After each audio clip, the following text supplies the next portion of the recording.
ইসলামের ইতিহাসের এক আজব যুদ্ধ হলো জঙ্গে মুতার যুদ্ধ। ইসলামের ইতিহাসের এক আশ্চর্য যুদ্ধ জঙ্গে মুতার যুদ্ধ। মুতার যুদ্ধে যুদ্ধটা কেমন? সুবহানাল্লাহ বলার লেগে রেডিয়ন আগেই কোন কেমিয়া আগে যুদ্ধের একটু বৈশিষ্ট্য বলি, ভালো করে একটা সুবহানাল্লাহ আওয়াজ দিয়ে কোয়ার লেগে রেডি হন। যুদ্ধটা হলো এমন যে যুদ্ধটা হয়েছে মদিনাতুল মুনাওয়ারা থেকে 1000 মাইল দূরে যুদ্ধ হয়েছে, আর আল্লাহর রসুল মদিনায় বসে রয়েছে। টোটাল যুদ্ধটা আল্লাহ তাআলা এই ক্যামেরা বিজ্ঞানের যুগে না, 1500 বছর আগে আল্লাহর রসুলকে আল্লাহ তাআলা মসজিদে নববীতে বসায়া টোটাল যুদ্ধের লাইভ আল্লাহ তার হাবিবকে দেখাইছে। যুদ্ধ হয়েছে 1000 মাইল দূরে, কিন্তু হাবিবে কিবরিয়া মদিনায় বসে বসে যুদ্ধের লাইভ দেখতেছে। এরকম একটা যুদ্ধ।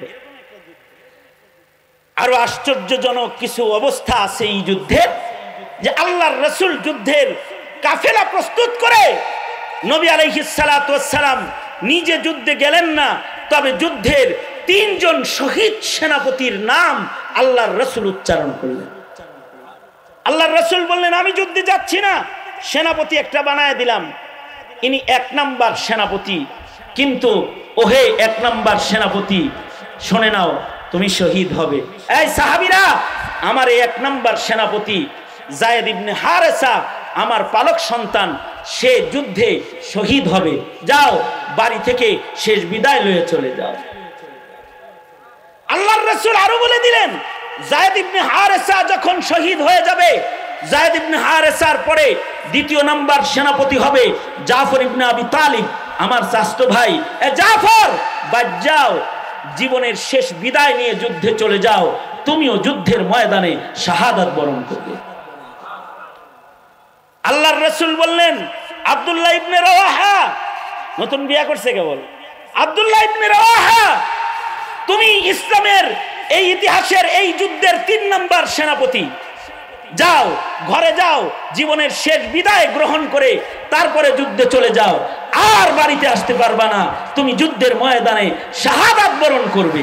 আল্লাহু আকবার, জোরে করে বলেন।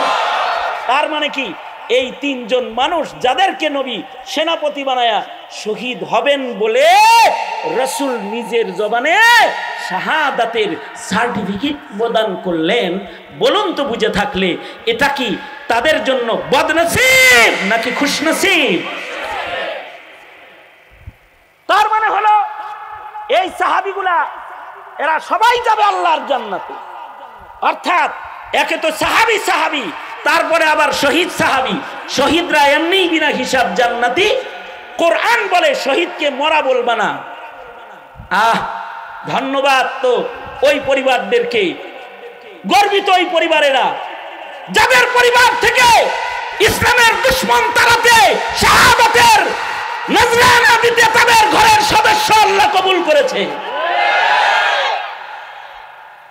এই জালেম যারা দিন মিটাইতে এই জমিনে চেষ্টা করেছে, 16 বছরের জুলুমের মাধ্যমে যারা উলামায়ে কেরামদের উপর অত্যাচার করেছে, জুলুম আর অত্যাচারের রাজনীতি আর নাস্তিক্যবাদ প্রতিষ্ঠার, হিন্দুত্ববাদ প্রতিষ্ঠার রাজনীতির মোকাবেলায় যারা জীবন দিয়েছে, যারা ইসলামের নামে কোরআনের জন্য, নবীর ইজ্জত রক্ষার জন্য শাপলা চত্বরে শাহাদাত বরণ করেছে, ধন্যবাদ, খুশখবর তো তাদের জন্য যারা এমন শহীদ একজন শহীদকে তাদের পরিবার থেকে গণনা করতে পেরেছে। শহীদ গণনা করা, এটা তো খুশকপাল। আল্লাহর রাসূল বলে দিলেন, যাও যায়েদ ইবনে হারেসা জিন্দেগীর শেষ বিদায় লইয়া যুদ্ধে চলে যাও, শহীদ হয়ে যাবা, আর বাড়ি ফিরতে পারবা না। 3 জন সেনাপতির নাম আল্লাহর রাসূল ঘোষণা করেছেন। এই 3 জন সাহাবী নিজের ঘর থেকে যে বিদায় নিয়েছেন, হাদিস পড়লে চোখের পানিতে বুক ভেসে যায়। কি ছিল তাদের বিবির কাছ থেকে বিদায়ের দৃশ্য, কত হৃদয় বিদারক ছিল তাদের সন্তানের কাছ থেকে তাদের বিদায়ের দৃশ্য। নিজের পরিবারে ঘরের দরজায় যুদ্ধার সাজে সজ্জিত হয়ে ঢাল তরবারি কান্ধে লইয়া নিজের বিবির সামনে দাঁড়ায় বলেছে, বিবি চলে গেলাম, দেখা হবে আল্লাহর জান্নাতে, কারণ রাসূল বলেছেন আমি মুতার যুদ্ধে শহীদ হব। যাইতাছি গা, এ কথা বইলা বিদায় নিয়ে বাড়িয়ে চলে যেতেছে। আল্লাহর রাসূল সাল্লাল্লাহু আলাইহি ওয়াসাল্লাম শহীদের সার্টিফিকেট প্রদান করেছেন। তার মানে এই আহলুস সুন্নাতি ওয়াল জামাআর আকীদা হলো শহীদরা বিনা হিসাব জান্নাতি। শহীদ জান্নাতে যাবে, এতে কোনো সন্দেহ নাই। শাহাদাতের উপরে ঈমান, বিনা হিসাব জান্নাত। কবরের জীবিত হায়াত, এগুলোর উপরে ঈমান, ঈমানের অংশ। তার মানে এই সাহাবীরা সরাসরি আল্লাহর জান্নাতে যাইতেছে। একদিক দিয়ে আপনজন থেকে বিদায় নিতেছে, অবশ্যই এই বিদায়টা অনেক বেদনাদায়ক বিদায়। আবার আরেকদিকে খুশি হলো শহীদ হইতেছে। এ কারণে কেউ যখন জালিমের জুলুমে ফাঁসির কাষ্টে ঝুলে, একদিকে তার বিদায়ের ব্যথা হয়, সন্তান আর বিবির থেকে বিদায়, কিন্তু তার মুখে হাসি মুখে কালিমা উচ্চারিত হয় শাহাদাতের মরণের আশায়। হাসি মুখে কালিমা উচ্চারিত হয়। এই শহীদরাও হাসি মুখে কালিমা পড়ে যুদ্ধের ময়দানে শহীদ হবে, এজন্য ঘর থেকে বের হয়েছে। আল্লাহর রাসূলের আদত মাফিক আল্লাহর নবী সাহাবায়ে কেরামদেরকে মদিনার বাইরে আগায় দিয়ে গেছেন। নবীজি যখন আগায় দিচ্ছিলেন এই কথাটা বলার জন্য, এখন যে কথাটা আমি বলতেছি আরেকটু বলে দিই। এই তিনজনই শহীদ হইলেন। যায়েদ ইবনে হারেসাও যে শহীদ হয়ে গেলেন। রাসূল মদিনায় বসে বসে বলে, আমার যায়েদ কেবল শহীদ হয়ে জান্নাতে চলে গেল। দেখতেছে, লাইভ দেখতেছে। হযরত জাফর ইবনে আবি তালিব, জাফর তৈয়ার, ওনার শাহাদাতের দৃশ্যও রাসূল বলতেছেন বসে বসে। অর্থাৎ হযরত জাফর তিনি ডান হাতে ইসলামের পতাকা ধরেছেন। দুশমনরা হযরত জাফর তৈয়ার শহীদ হলেন কেমনে? ডান হাত ঝান্ডা উঠাইছেন, দুশমন কেটে দিল। বাম হাতে ধরলেন, বাম হাতও কেটে দিল। এখন বাজুবিহীন নিজের মুখ দিয়ে ইসলামের ঝান্ডাকে দাঁতে কামড় দিয়ে উঠাইয়া ধরছে। দুশমন গলায় ছুরি মারছে, গলা কেটে গেছে, কিন্তু উনি দাঁত দিয়ে কামড় দিয়ে ইসলামের ঝান্ডা ধরে রেখেছে। তৃতীয় সেনাপতি আব্দুল্লাহ ইবনে রাওয়াহা এসে যখন বলেছে, আমি ৩ নম্বর সেনাপতি, পতাকা ছেড়ে দাও জাফর, তখন দাঁত খুলে পতাকা ছেড়ে দিছে। আর আল্লাহর রাসূল বলতেছেন, আমার জাফরের 2টি হাত কেটে দিয়েছে, আল্লাহ ওকে 2টি ডানা দান করেছে, ও কেবল উড়ে উড়ে আল্লাহর জান্নাতে চলে গেল।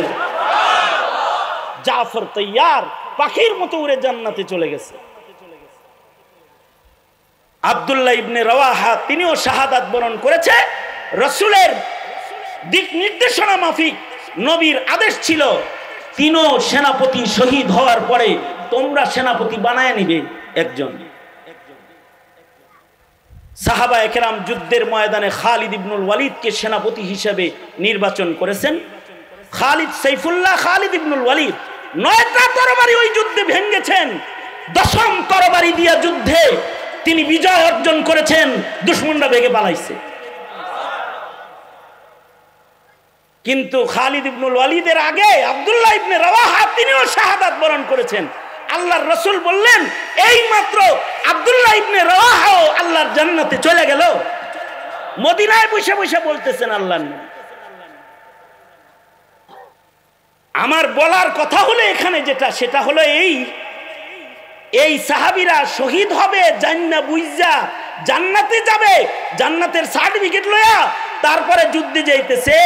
কিন্তু আব্দুল্লাহ ইবনে রাওয়াহা চিৎকার করে করে কাঁদতেছিলেন।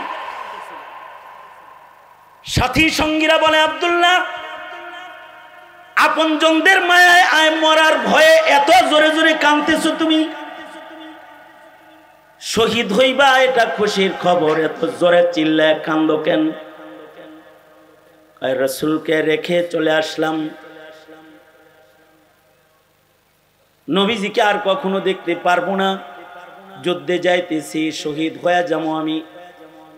কিন্তু আমার ভয় হলো, আল্লাহর রাসূলের মুখে আমি শুনেছি নবী, রাসূল, শহীদ, সিদ্দিক, ওলি, বুজুর্গ সকলকে এক পথেই জান্নাতে প্রবেশ করতে হবে, সেটা হলো পুলসিরাতের পথ। যে পুলসিরাতটা দোজখের উপরে আল্লাহ তাআলা নির্ধারণ করেছেন, স্থাপন করেছেন, পুলসিরাত পার না হয়ে কেউ আল্লাহর জান্নাতে যেতে পারবে না। পুলসিরাত এমন একটা পুলের নাম, যে পুলের নিচে দোজখ রয়েছে, জাহান্নাম রয়েছে। শহীদ হিসাবে জান্নাতে তো যাবো, কিন্তু ভয় লাগতেছে। নবী রাসূলরা আল্লাহর মনোনীত, তারা তো নবুয়তের নূর দিয়া তারা পুলসিরাত পার হয়ে আল্লাহর জান্নাতে যাবে, কিন্তু আমি শহীদ, কেমন শাহাদাতের আলো যে আমি পাবো, এই টেনশনে আমি কাঁদতেছি। না জানি আলো যদি কম হয়, যদি পা ফসকা আমি পুলসিরাত পার হতে গিয়ে যদি দোজখের ভেতরে পড়ে যাই। রাসূল বলেছেন পুলসিরাত পার হওয়া ব্যতিরেকে কেউ আল্লাহর জান্নাতে যেতে পারবে না। ওহে আমার সাথীরা, মরণের ভয়ে আমি আব্দুল্লাহ ইবনে রাওয়াহা কান্দি না, আমি কাঁদতেছি পুলসিরাতের ভয়ে। শহীদ তো হুমু, কিন্তু শেষ ঘাটি পুলসিরাত পার হইতে পারবনি। যদি ফসকে যায় তাহলে তো দোজখের আগুনে পড়ে যাবো। আমাদের জিন্দেগির আসল সম্বল কি, এটা আগে জানতে হবে, বুঝতে হবে। আমরা তো এই পৃথিবীতে স্থায়ী নই। আমাদের পূর্বে যারা এখানে এসেছে তারাও স্থায়ী হয় নাই, আমরাও স্থায়ী হব না। আমাদের পরে যারা আসবে তারাও স্থায়ী হবে না। সকলকেই মরণের মাধ্যমে দুনিয়ার জগৎ ছেড়ে আলাদা একটা জগতে চলে যেতে হয়, যেটাকে আলমে বরজখ বলা হয়। আবার আলমে বরজখ থেকে আরেকটা জগতে উঠতে হবে আমাদেরকে ইসরাফিলের বাঁশির মাধ্যমে, যেটাকে আলমে আখেরাত বলা হয়। আলমে আখেরাতেরই একটা অংশ আলমে বরজখ। এটা হলো ওয়েটিং রুম। আখেরাতের জগতে যাওয়ার আগের ওয়েটিং রুম হলো বরজখের জগৎটা। আল্লামা মুফতি শফি রহমতুল্লাহ আলাই বলতেন যে এটা ওয়েটিং রুম। যাত্রীর কোয়ালিটি যেমন হয়, ওয়েটিং অবস্থান তেমন হয়। যাত্রী যদি ভিভিআইপি কার্ডওয়ালা হয় তাহলে যে ভিআইপি লাউঞ্জে ওয়েটিং করতে থাকে, যাত্রী যেমন তার ওয়েটিং তেমন। আর আল্লাহর রাসূল বলেছেন এই বরজখ পথের যাত্রী যদি ইমানদার হয় তাইলে ওয়েটিং রুমও তার জন্য আল্লাহর জান্নাতের বাগান হয়। ইমান আমল থাকলে তার জন্য ওয়েটিং রুম জান্নাতের বাগান হয়। অর্থাৎ এখান থেকেই জান্নাত জাহান্নাম শুরু হয়ে যায়। আল্লাহর রাসূল বলেছেন আল কবরু রাউজাতুম মিন রিয়াজিল জান্নাহ আও হুফরাতুম মিন হুফারিন নার। কবরই কারোর জন্য হবে জান্নাতের বাগান, আবার কারোর জন্য হবে দোজখের খণ্ড। এই যে মরণের মাধ্যমে আমরা আখেরাতের জগতে পাড়ি দিলাম, মরার পরের জগৎ যেটা, এই জগতের একটা সম্বল আছে। এই জগতে কিন্তু দুনিয়ায় যেমন ক্ষমতার প্রভাব দেখানো যায়, ওই জগতে কোনো ক্ষমতার প্রভাব চলে না। দুনিয়ায় টাকার প্রভাব প্রতিপত্তি এটা দেখানো যায়, প্রদর্শন করা যায়। ওই জগতে কিন্তু টাকার প্রভাব প্রতিপত্তি, পয়সার পাওয়ার ক্ষমতা চলবে না।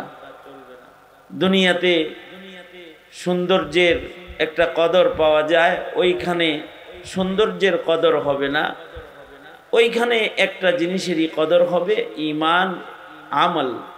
এই মহা দৌলত যাদের থাকবে দুইটা, তাদের কদর কবর জগতে হবে।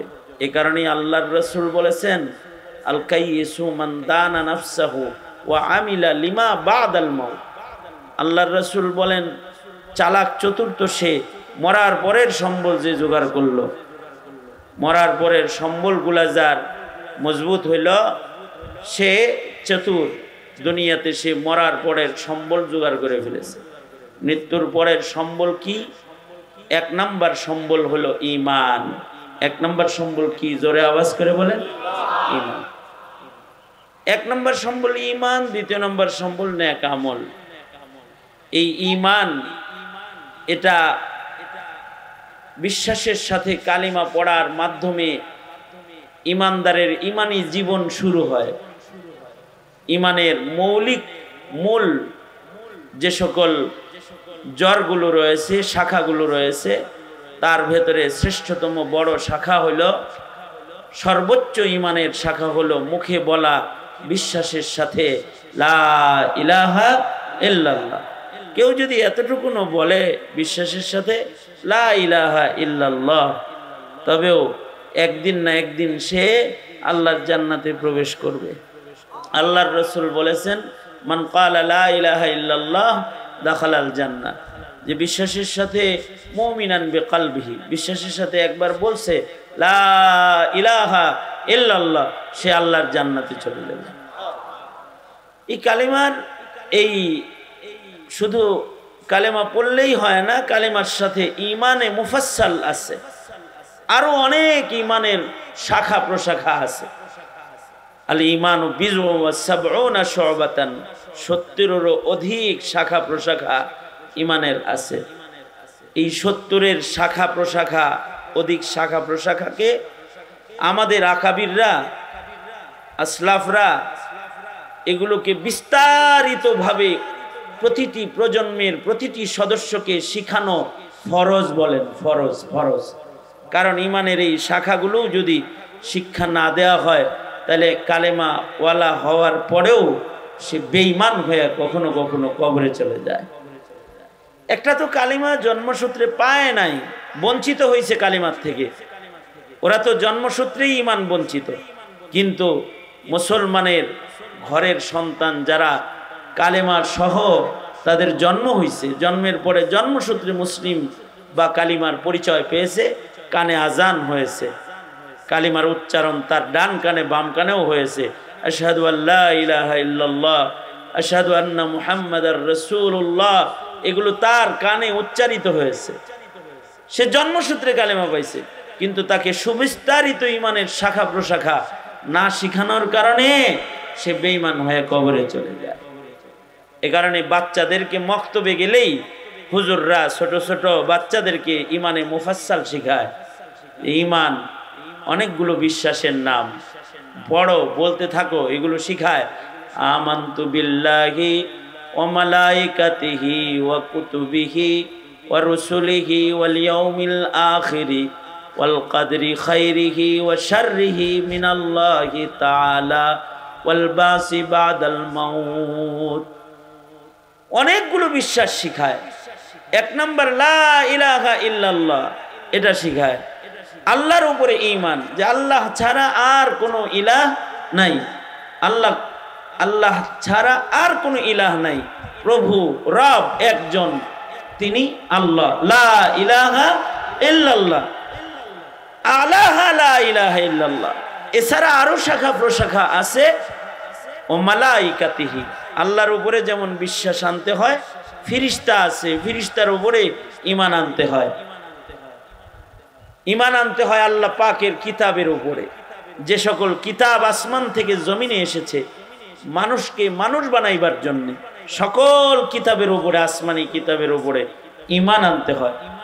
এবং এই কিতাবগুলো যে নবীদের উপরে অবতীর্ণ হয়েছে, সকল নবীর উপরে ঈমান আনায়ন করতে হয়। আর রুসুলিহি, আল্লাহ পাকের অবতীর্ণ নবী রাসূলদের উপরে ঈমান আনায়ন করতে হয়। তাকদীরের উপরে ঈমান আনায়ন করতে হয়। বান্দার ভালো মন্দ নির্বাচন নির্ধারণকারী একজন, তিনি কে? জোরে আওয়াজ করে বলেন। ভাগ্য মানুষের হাতে না, ভাগ্য কার হাতে? আওয়াজ করে বলেন, কার হাতে? তাকদীর কে লিখেছেন? আল্লাহ তাআলা বান্দার তাকদীর যা নির্ধারণ নির্বাচন করেছেন, এটা বান্দার আসবে।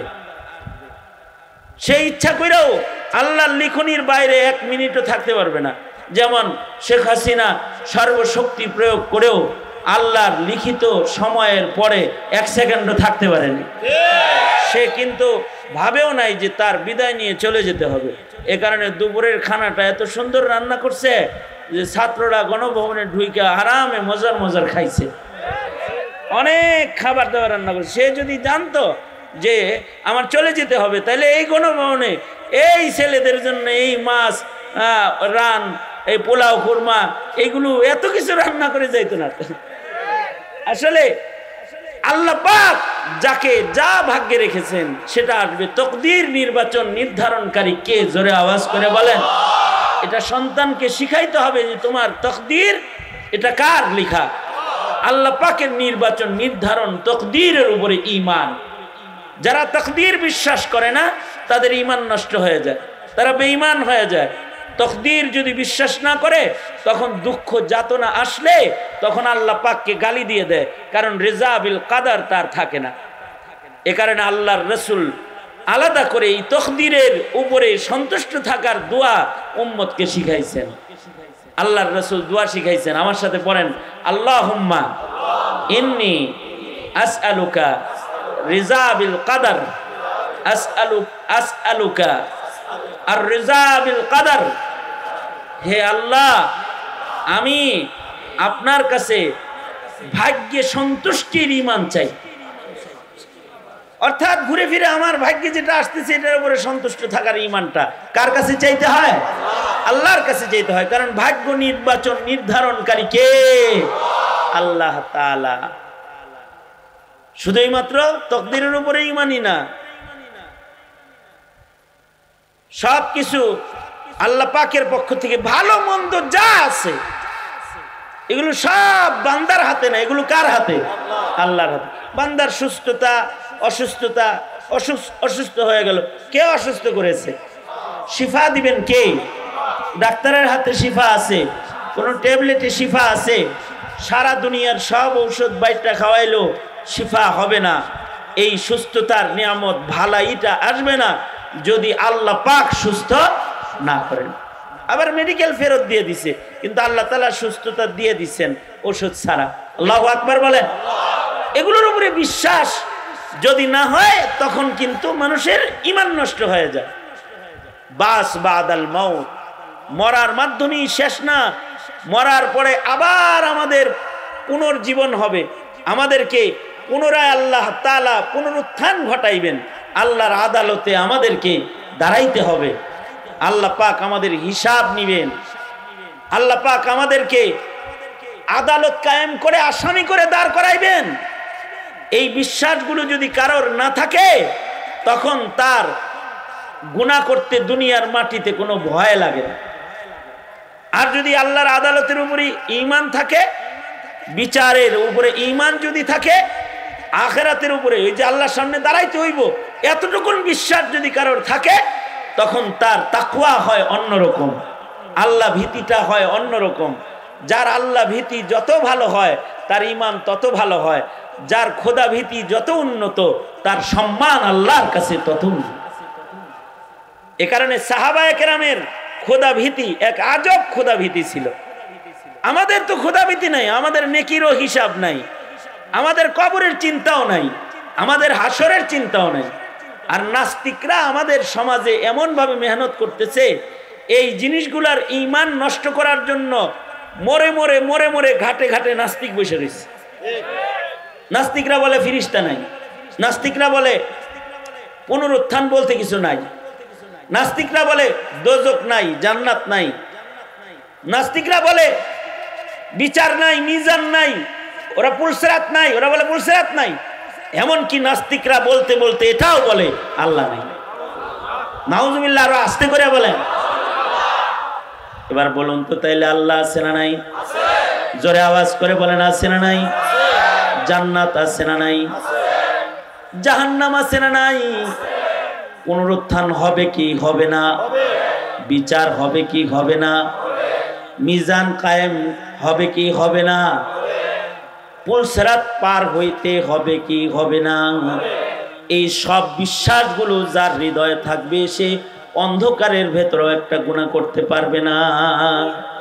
তার চিন্তা হইব যে সিসি ক্যামেরা এখানে না থাকলেও রবের সিসি ক্যামেরা সহ ফিরিস্তা আমার বাম কাঁধে বসে আছে, গুনাহটা করলেই লিখে ফেলবে। যদি এই ঈমান কারোর থাকে সে গুনাহ করবে না, সে মনে করবে একা ঘরে আমি একা না, এখানে কিরামান কাতিবিনও আছে, ইয়ালামুনা মা তাফআলুন, তারা সব দেখতেছে আমাকে। এই বিশ্বাসগুলো যদি থাকে আধারের ভেতরেও গুনাহ করতে পারবে না। আল্লাহু আকবার, জোরে করে বলেন।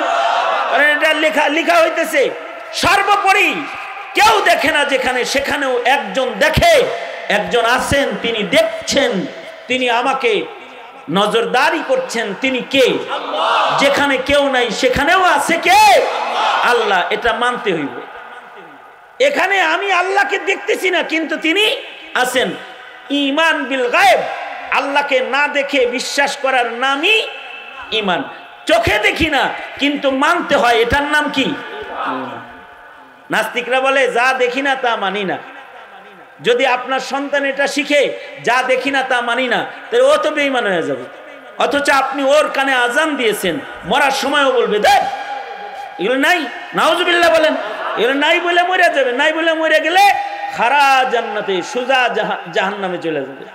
জান্নাতি হয়ে জন্মাইছিল, সুজা জাহান্নামে চলে যাবে।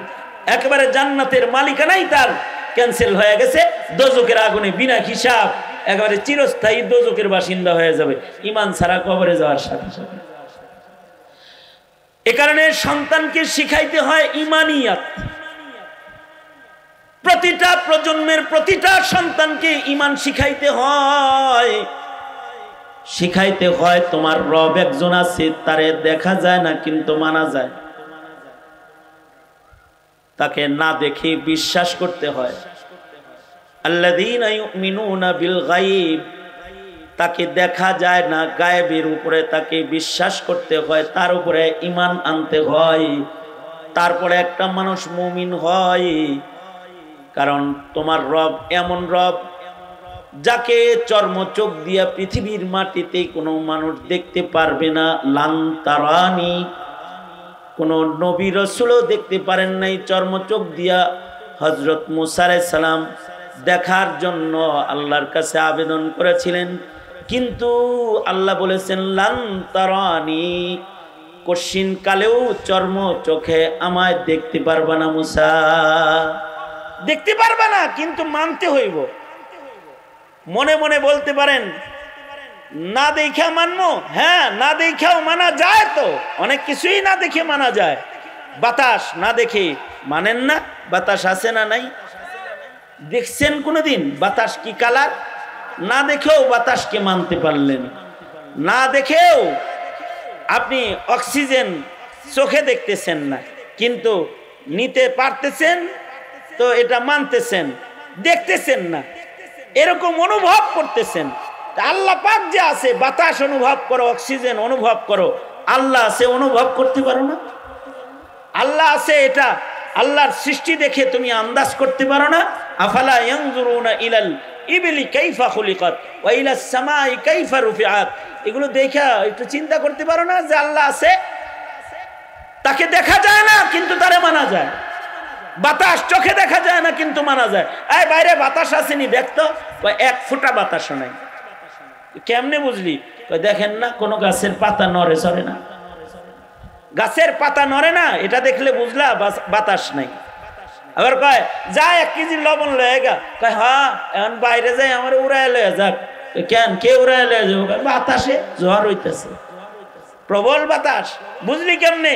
গাছ ভাঙ্গে লয়ে গেল, আমি দাঁড়াইলে আমার উড়ায় লয়ে যাই। গাছ ভাঙ্গা দেখে বাতাসের প্রবলতা বুঝলা, পাতা নড়ে না দেখে বাতাসের দুর্বলতা বুঝলা, মহান মালিকের সৃষ্টি দেখে তার শক্তি আন্দাজ করলা না কেন?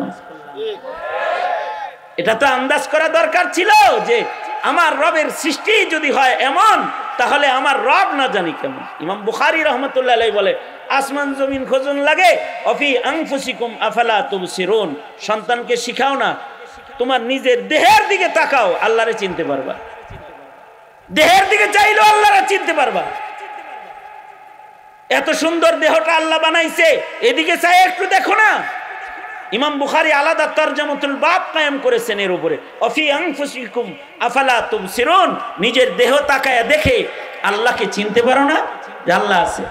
কারি তৈয়ব সাহেব রহমতুল্লাহ আলাইহি একটা মজার কথা বলছেন যে কিয়ামত পর্যন্ত সারা দুনিয়ার সকল আধুনিক বিজ্ঞান একত্রিত করেও মাত্র 3টা ধাতুরে এক জায়গায় করতে পারবে, কিন্তু আল্লাহ তাআলা দেহের ভিতরে 4 জিনিস এক জায়গায় করে রাখছে। ছায়া দেহ না, 4 জিনিস আছে। আর সারা দুনিয়ার বিজ্ঞান মিলে 3 জিনিস এক জায়গায় করতে পারে না, 3 জিনিস একত্রিত করতে পারে না। যেমন উদাহরণস্বরূপ আপনারা যে বিড়ি ধরান না, বিড়ি এই যে লাইট বাতি এটা আছে না, ম্যাচ যেটা টিপ দিলে জ্বলে, গ্যাস লাইট, গ্যাস লাইটের দিকে তাকায় দেখবেন এর ভিতরে 2 জিনিস আছে, বাতাসও আছে পানিও আছে। কোন বিজ্ঞানী যদি এর ভিতরে একটু আগুন ঢুকায় দিয়ে কয় নাও এটা হাত দিয়ে দিলাম পকেটে রাখো, রাখবেন?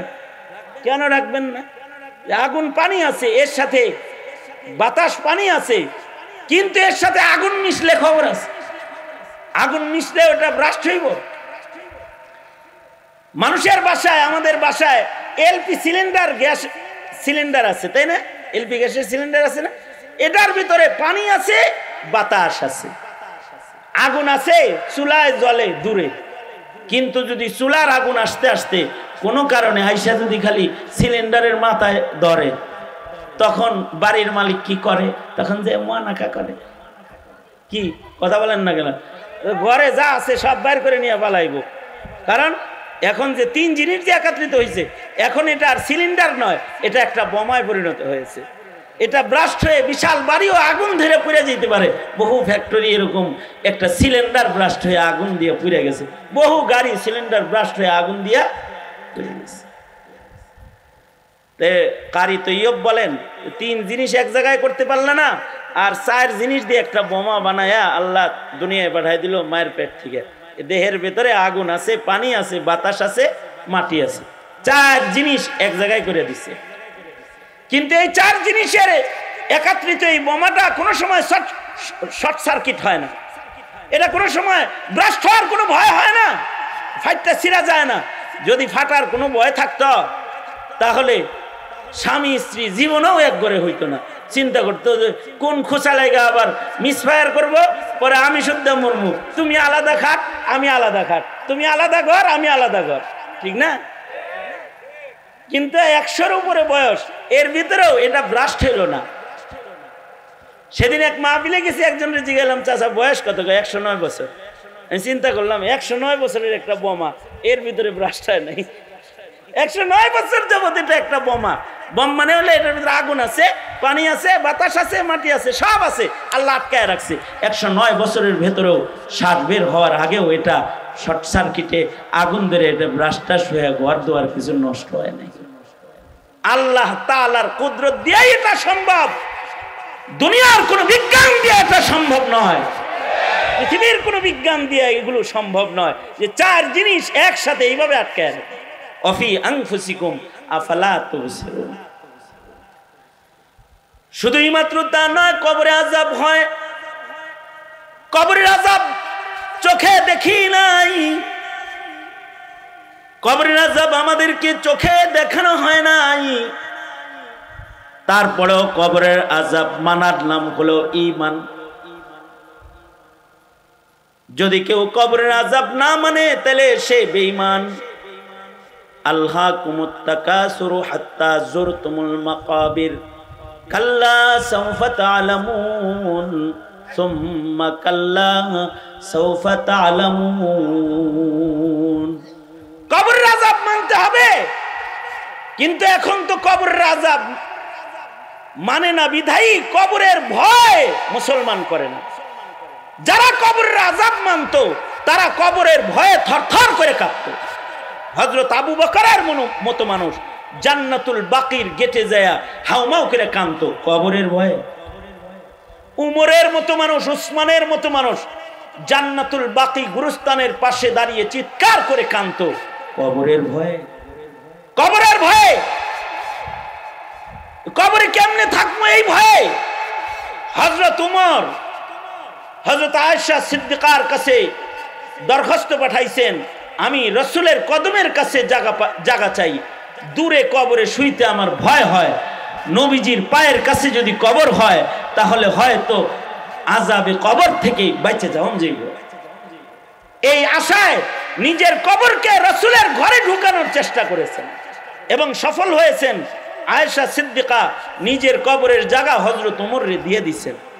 তুমি কোনোদিন কবরের চিন্তা করছো যে তোমার কবরটা কই হইব? জীবনে তো চিন্তাও করো নাই। এ কারণে কোনো সময় সন্তানকে ওসিয়ত করো নাই যে একজন আলেমের লগে আমারে কবর দিস। তবে এখনো কিছু মানুষ পাওয়া যায় যারা এসে দরখাস্ত করে, হুজুর আপনার কবরটা কোন গোরস্থানে হইব, আপনাদের মতো আলেমদের সাথে আমি শুইতে চাই। এই দরখাস্ত করে অনেকে, যাদের কবরের খুব বেশি টেনশন। তারা চিন্তা করে, হায় যদি একটা আলেমের সাথে কবরেও শোন যায়, তাও তো আলেমের কবরের পাশে শুইলে যদি আল্লাহ পাকের কাছে একটু সম্মান পাওয়া যায়। মন্ত্রীর বাড়ির পাশের বাড়িওয়ালা যদি সম্মান পায়, এমপির বাড়ির লগে বাড়ি মিলানো সম্মান পায়, তো ওলি বুজুর্গ নবী রসুলের কবরের সাথে যদি কাছাকাছি কারোর কবর হয় সম্মান পাইব না? এ কারণেই তো জান্নাতুল বাকি গুরুস্থানে যারা মাইয়িত হওয়ার সুযোগ পায়, আশা করা যায় তাদের কবরে আযাব হবে। কারণ নবীজির এত কাছাকাছি কোন কবরে নবীর উম্মতকে আল্লাহ তাআলা আগুন জ্বালায় আযাব দিবে না। এই কারণেই হযরত ওমরের দোয়া ছিল, আল্লাহ আমার কবরটা কিন্তু মদিনায় করে দিও, আমার মরণ যেন মদিনায় হয়। আল্লাহুম্মা রযুকনি শাহাদাতান ফি সাবিলিক ওয়াজআল মাউতি ফি বালাদি রাসূলিক। কবরের উপরে ঈমান, পুলসরাতের উপরে ঈমান রাখতে হয়। হায় হায় 60 বছরের ভেতরে 5 ওয়াক্ত নামাজ পড়ে নিজের আমলের ঝুরি তুমি বড় বানাইলে না। কিন্তু যাদের আমলের ঝুরি অনেক বড় ছিল, যাদেরকে রাসূল বলেছেন তুমি বিনা হিসাব জান্নাতি, সেও পুলসরাতের ভয়ে চিৎকার করে করে কাঁদছে। তুমি জীবনে কোনোদিন পুলসরাতের চিন্তা করে আল্লাহর কাছে একটু রোনাজারি করলা না? তোমারও ঈমান আর সাহাবীরও ঈমান। এ কারণে আল্লাহ কয়, এই ঈমানদার আমিনু কামা আমানান নাস। সাহাবীরা যেরকম ঈমানদার তোরা ওইরকম ঈমানদার হ। তুই তো এমন অটোমেটিক ঈমানদার যে তোর পুলসরাতের ঈমানই নাই, কবরের ঈমান নাই, বিচারের ঈমান নাই, কিন্তু সাহাবীর দেখ পুলসরাতের ঈমান আছে, কবরের ঈমান আছে। কত সুন্দর কবরের ভয়, কত সুন্দর তাদের জীবনে পুলসরাতের ভয়। আল্লাহর রাসূল জান্নাতের সার্টিফিকেট দেওয়ার পরেও পুলসরাতের উপরে ভয়। এইটার নাম হলো ঈমান। এই ভয়গুলো যদি প্রজন্মের এখনকার মুসলমানের থাকতো, কারণ পুলসরাতের পুল পার হতে কিছু আলো লাগবে, নামাজের আলো, রোজার আলো, সাদাকার আলো, হজের আলো, যাকাতের আলো, শাহাদাতের আলো, নওয়াফিলের আলো, মুস্তাহাব্বাতের আলো, ঈমানের আলো। যাদের যত ভালো হবে পুলসরাতের পুলটা তারা তত প্রশস্ত দেখতে পাবে এবং তারা নিরাপদে পার হয়ে জান্নাতে যেতে পারবে। এই ঈমান যদি কোনো মুমিনের মজবুত হয়, সে ফরজ তরক তো দূরের কথা, মুস্তাহাবও সে ছাড়তে পারবে। এই যে ঈমান, এই ঈমান যদি কেউ নিজে না শিখে, আর যদি এই ঈমানগুলো যদি প্রজন্মকে না শিখায়, নামী ঈমানদার হবে কিন্তু কামের ঈমানদার হয়ে কবরে যাওয়া নসিব হবে না। সুতরাং প্রজন্মের 1 নম্বর দায়িত্ব হলো দৌলতে ঈমান শিখা। কারণ ঈমান ঠিক, জান্নাত নিশ্চিত। ঈমান গর্বর, জান্নাতের পথ গর্বর। মুহতারাম হাজিরিন, আমাদের সন্তানদের ঈমান যেন বেদিনরা নষ্ট করে না ফেলতে পারে, সরকারের শিক্ষা সিলেবাসের দিকে তাকিয়ে থাকলে হবে না। নিজের ঘরে শিক্ষা সিলেবাস বাস্তবায়ন করুন, যেই শিক্ষা সিলেবাস হবে আপনার ঘরের সন্তানের ঈমান শিক্ষার শিক্ষা সিলেবাস। এই আপনি বাংলাদেশের সরকার না, কিন্তু আপনি 15 সদস্য বিশিষ্ট আপনার ঘরের সরকার। আপনি আপনার ঘরের ডক্টর ইউনূস, আপনি আপনার ঘরের খালেদা জিয়া, শেখ হাসিনা। আপনি আপনার ঘরকে ঠিক করেন, ঘরের সন্তানের ঈমানকে নিশ্চিত করেন। আপনার সন্তান যেন আসাদ নূরের দলে না যায়। যদি চলে যায় তাহলে আদর্শ পিতা হিসেবে দাঁড়াতে পারবেন না, অমন পিতাকেও ডান্ডা মেরে ঠান্ডা করা হবে ময়দানে মাশারে। এই পিতাগুলাকেও শাস্তি দেওয়া হবে। সঙ্গত কারণেই আসুন আমরা আমাদের ইমানের প্রতি যত্নবান হই। শেষ কথা, এই দেশের আলেম ওলামারা শেখ হাসিনার চেয়ার নিয়েও টান দেয় নাই, খালেদা জিয়ার চেয়ার নিয়েও টান দেয় নাই, এরশাদ চাচার লাঙ্গলেও টানাটানি করে নাই। কিন্তু এই দেশের আলেমরা যত মজলুম হয়েছে, গণতান্ত্রিক কোন দলের কোন সদস্য এত মজলুম হয় নাই। সবার দ্বারা নির্যাতিত হয়েছে। কারণ কি? এরা কি চেয়ার আর ক্ষমতার রাজনীতি করে এজন্য না। এরা এরকম হাজার হাজার জনতা বসলে তাদেরকে ইমানের কথা বলে, ইসলামের কথা বলে। যাদের এই কথাগুলো ভালো লাগে না, ওরা চায় এরা যেন জাতির সামনে মুখ খুলতে না পারে, তাদেরকে জেলখানায় বন্দী করে দেয়, তাদেরকে আটকায় দেয়, তাদের জবানে তালা লাগায় দেয়। এই দুঃশাসনের আমলে এই নাস্তিক মুরতাদের দোসরেরা উলামায়ে কেরামদের উপরে, ইসলাম পন্থীদের উপরে অত্যাচার, এক স্টিম রোলার তারা চালিয়েছে অত্যাচারে। সুতরাং মুসলমানের দেশে প্রজন্মের মুসলমানের ইমান ঠিক করার চিন্তা যদি মুসলমানের না থাকে, তাইলে ওই দেশে তো আলেম নির্যাতিত হবেই। ওই দেশে আলেমের মূল্যায়ন প্রতিষ্ঠা হবে কিভাবে? যারা প্রজন্মের সন্তানদেরকে ইমান শিখানোর চেতনায় উদ্বুদ্ধ না হবে।